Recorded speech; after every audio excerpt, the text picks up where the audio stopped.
माणसाचा हट्टीपणा कसा नडतो आणि माणूस आपला जीव कसा गमावतो, आपल्याला हे ह्या गोष्टीतून शिकायला मिळणार आहे. नदी किनारी असलेलं एक गाव, त्या गावात दरवर्षी पूर येत असे नदीला.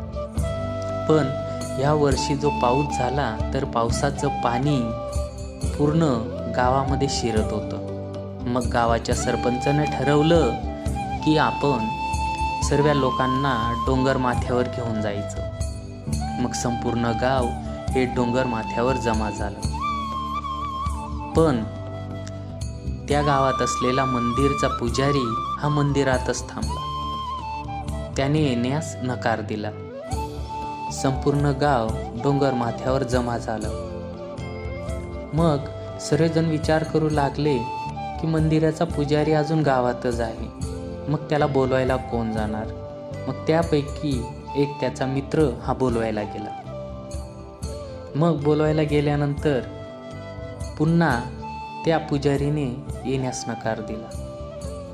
थोड्या वेळानंतर 2 व्यक्ती पुन्हा पुजारीला बोलवण्यासाठी मंदिरात गेले.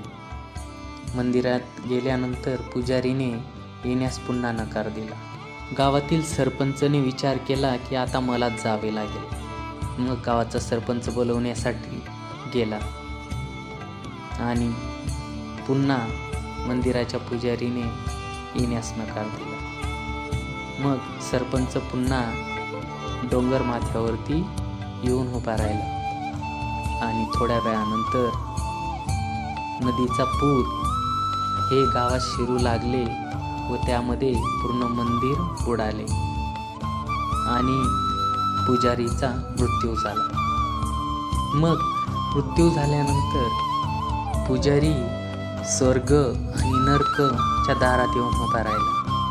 मग तो देवाला सांगू लागला की देवा, एवढी मी मनापासून पूजा केली पण तरी सुद्धा तू मला वाचविले नाही. देवाने सांगितलं, अरे एकदा नाही, दोनदा नाही, मी 3दा तुला बोलवण्यासाठी आलो. शेवटी सरपंचाच्या रूपाने मी स्वतः तुला बोलवण्यासाठी आलो, तरी तू सुद्धा येण्यास नकार दिला. त्या ठिकाणी माझी कोणतीही चूक नाही. फक्त आणि फक्त तुझा हट्टीपणा हा तुझ्या मृत्यूचे कारण आहे. गोष्ट आवडली असेल तर लाईक करा, सबस्क्राईब करा.